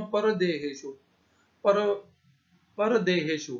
हम यदि भूत की किसी भी देह में द्वेष भाव रखते हैं तो हम भगवान के प्रति एक क्रूर कर्म कर रहे हैं। हम भगवान के प्रिय भक्त बन ही नहीं सकते। हमें कैसा भाव रखना चाहिए? सबके प्रति अद्वेष वाला, सर्वभूतों के प्रति अद्वेष वाला भाव। वो किसी भी मार्ग के प्रतीक हो, किसी भी देवता की उपासना करने वाले हो या भगवान की उपासना करने वाले हो या उपासना न करने वाले हो, राक्षसी स्वभाव आसुरी स्वभाव के हो, तो भी हमें द्वेष नहीं रखना है। सबके प्रति मैत्र अर्थात मित्रता का भाव रखना है। सबके प्रति करुण अर्थात करुणा दया का भाव रखना है। निर्ममो निरहंकार अर्थात अपने विचार, अपने मत, अपने पथ का अहंकार कभी नहीं करना है। सम दुख सुख क्षमी, सदैव क्षमावान रहना है। यह है भगवान के भक्त का गुण, आभूषण, जो आचरण भगवान को प्रसन्न है। जब यह हम जानते हैं कि भगवान को कौन सा आचरण पसंद है तो हमें यह शोभा नहीं देता कि हम निर्गुण निराकार ब्रह्म के उपासक भक्तों अनुयायियों की निंदा करें, तिरस्कार करें, उन्हें अपने से निम्न स्तर पर समझें, उन्हें अपने से हीन स्तर पर समझें। यह तो अहंकार का भाव हो गया। हमें सबके प्रति करुणा रखनी चाहिए कि वो आज वहां पर है, हो सकता है वो कभी परिवर्तित होकर के सगुण साकार रूप में भी आ जाएंगे, या हो सकता है वो उसी मार्ग पर बढ़ते बढ़ते भले कठिनाइयों से पूर्ण हो, वो उस मार्ग से भी भगवान श्री कृष्ण को प्राप्त हो जाएंगे। क्योंकि भगवान ने कहा है 12वें अध्याय के श्लोक में कि ते प्राप्नुवन्ति मामेव, वो भी मुझी को प्राप्त होंगे। मुझे अर्थात भगवान श्री कृष्ण को प्राप्त होंगे। भगवान कोई अस्पष्ट बात नहीं कर रहे वहां पे। यह हो गई एक ऊपर ऊपर की चर्चा। ऊपर ऊपर अर्थात बहुत सिद्धांत की चर्चा की है हमने। अब इसी चर्चा को, इसी अंतर को, द्वैत अद्वैत सगुण निर्गुण की चर्चा को एक अलग भाव से और देखते हैं। मैं अध्यात्म में आया था अपना उद्धार, अपना सुधार करने के लिए। दैवीय गुणों को अपनाने के लिए तथा आसुरी गुणों को हटाने के लिए। यदि यह मेरा लक्ष्य था, भगवान की भक्ति, भगवान की उपासना, सबके प्रति समभाव रखना, यह मेरा लक्ष्य था, तो भी मैं कहां से अव्यक्त निर्गुण ब्रह्म के उपासनों की निंदा कर सकूंगा। और उसी तरह मैं सगुण साकार रूप के उपासकों की कैसी निंदा करूंगा कि वह तो मूर्ख है, उन्हें सगुण साकार रूप में भगवान कैसे देख सकते हैं। मैं दोनों के प्रति इस तरह का भाव नहीं रख सकता, क्योंकि मैं स्वयं को सुधारना चाहता हूँ, अपने कमजोरियों से, दुर्बलताओं से ऊपर उठना चाहता हूँ, किसी की निंदा नहीं करना चाहता, कोई पाप कर्म नहीं करना चाहता हूँ, पवित्रता पुण्य को धारण करना चाहता हूँ, क्यों धर्म को धारण करना चाहता हूँ। यह है एक बात। दूसरी, एक और भाव प्रस्तुत कर रहा हूं, कृपया गौर फरमाइए। हम भगवान को अचिंत्य शक्तिमान समझते हैं, अचिंत्य अकल्पनीय सामर्थ्यवान जानते हैं। हम उन्हें सर्वशक्तिमान पूर्ण पुरुषोत्तम मानते भी हैं। हम यह भी मानते हैं कि भगवान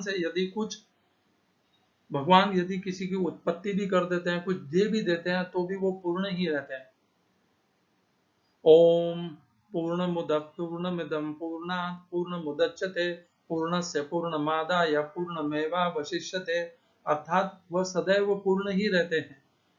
उनमें से कुछ भी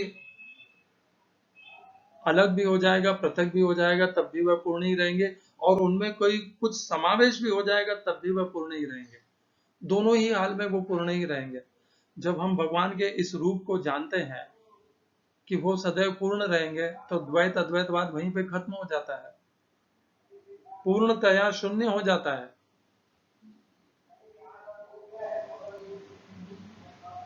या तो हम इस बात को स्वीकार करें कि भगवान कुछ देने के बाद में घट जाते हैं और किसी जीव का या वस्तु का समावेश होने से बढ़ जाते हैं, जब वैसा है ही नहीं, वो सदैव एक से सच्चिदानंद रूप बने रहते हैं, तो फिर ये विवाद क्यों।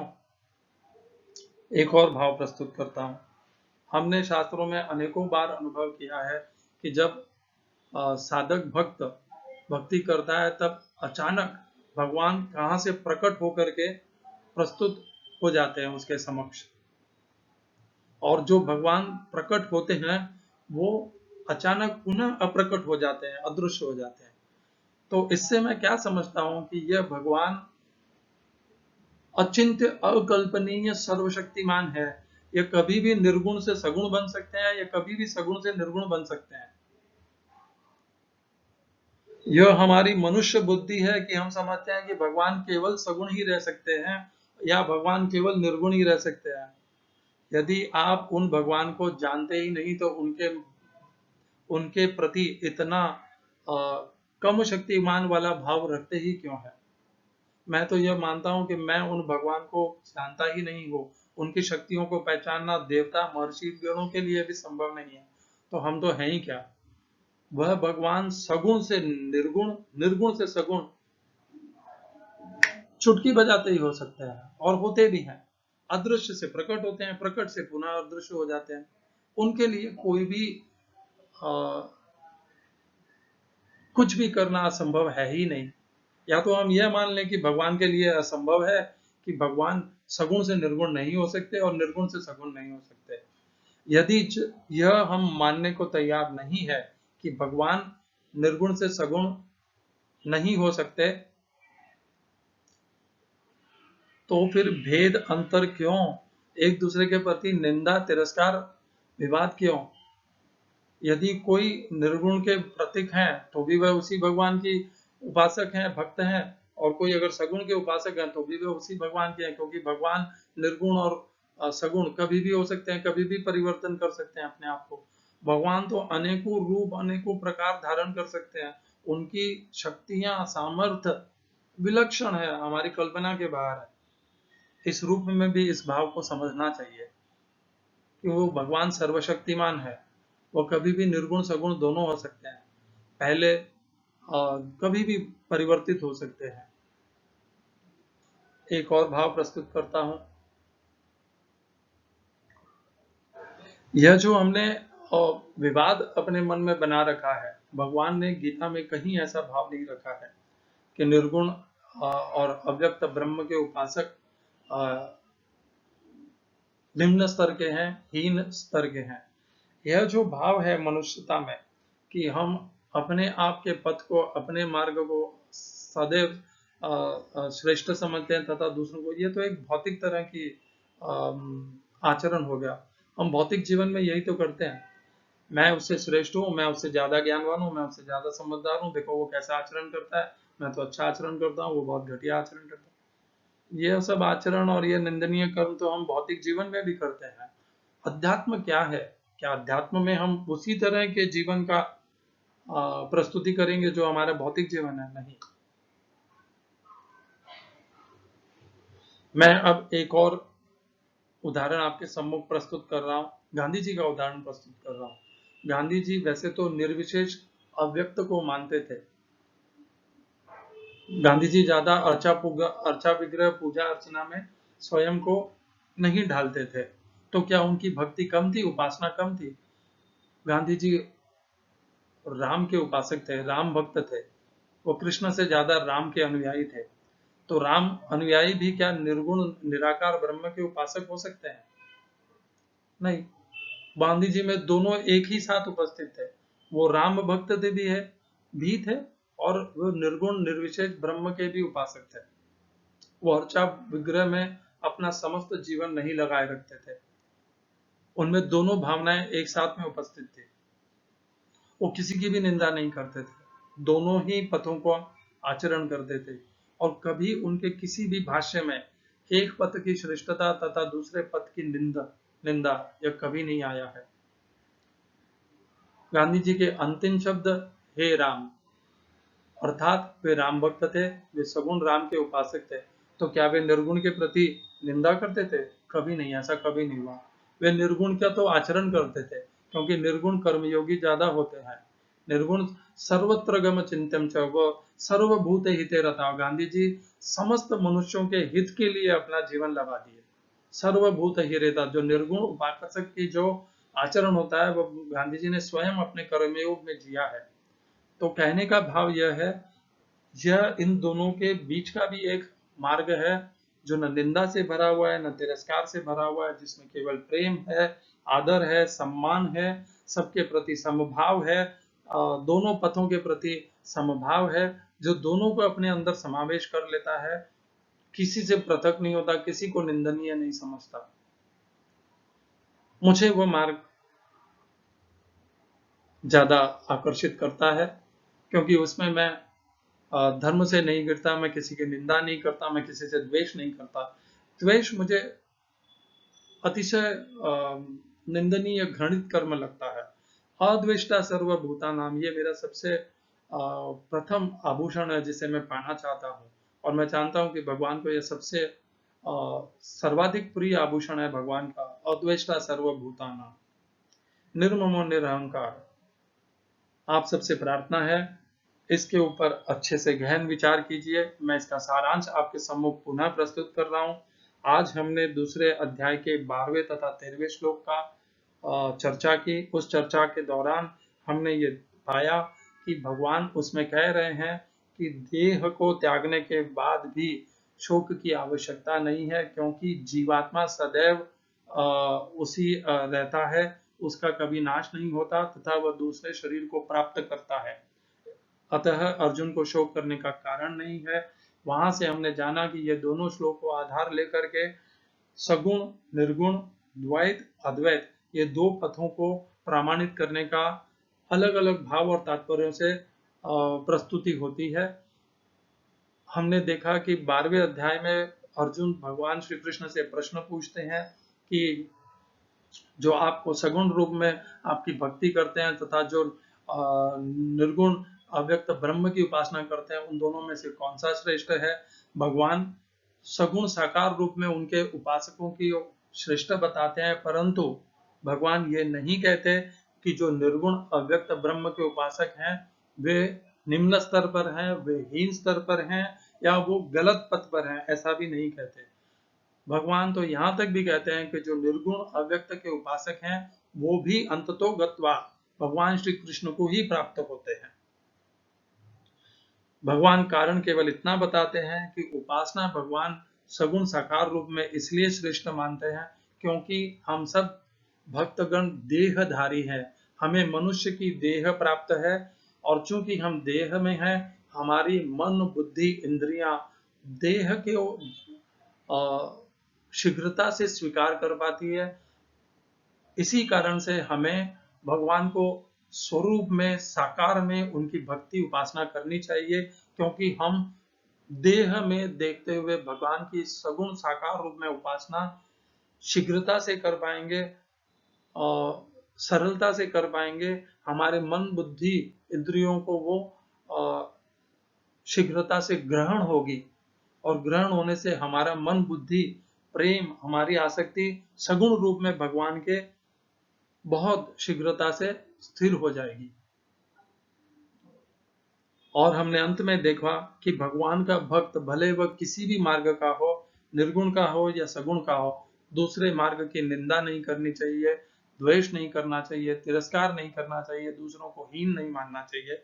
उसके लिए हमने आधार लिया था भगवान ने जो आभूषण भक्त में भगवान पसंद करते हैं, उसके लिए 12वें अध्याय का 13वां श्लोक, अद्वेष्टा सर्वभूतानां मैत्री करुण एवच निर्ममो निरहंकार। भगवान द्वेष को कोई स्थान भक्ति में देखते ही नहीं है। जैसे ही भगवान को दिखता है कि भक्त द्वेष कर रहा है, वहीं पर भक्ति का नाश हो जाता है। द्वेष तो आसुरी गुण है, आसुरी संपदा है। कोई शास्त्र कितना भी कहे कि निर्गुण ब्रह्म अव्यक्त के उपासक कृष्ण के अपराधी हैं, यह सब दूसरे शास्त्रों में लिखा है। यदि आप भगवान श्री कृष्ण के श्रीमद् भगवद गीता के अनुयायी हैं, आप गीता के धर्म को मानते हैं, तो आप गीता में जो लिखा है, जो गीता में भगवान ने कहा है, उसका आचरण कीजिए, उसे स्वीकार कीजिए। वही आपके लिए कर्तव्य है, वही आपके लिए धर्म है, और वही यदि आप वह नहीं करेंगे तो आप भगवान श्री कृष्ण के अपराधी सच में बन जाएंगे। भगवान के दिए हुए निर्देश उपदेशनों को विरुद्ध चाह करके उनको आप कैसे भगवान के अपराधी नहीं बनेंगे? बनेंगे ही निश्चित रूप से। इसलिए मेरी विनम्र प्रार्थना है, अद्वेष्टा सर्वभूतानां, कोई किसी भी मार्ग का पथिक हो, किसी भी उपासना के मार्ग का पथिक हो, उसके प्रति द्वेष भाव मत रखिए, उसकी निंदा मत करिए, सबको समभाव से देखिए, अपने पथ को श्रेष्ठ मत समझिए, निर्ममो निरहंकार। हरे कृष्णा। हे कृष्ण, आपकी अनन्य प्रेरणा, आपकी दी हुई यह सब है। जो कुछ भी प्रस्तुत हुआ है वह ज्ञान आप ही के द्वारा प्रदान किया गया है। मैं इसके योग्य भी नहीं हूँ, मैंने केवल प्रस्तुत किया है, मैं केवल एक मात्र साधन हूँ। हरे कृष्णा। हरे कृष्ण कृष्ण कृष्ण हरे हरे, हरे राम राम राम हरे हरे। श्रील ऐसी भक्ति वेदांत स्वामी प्रभुपाद की जय।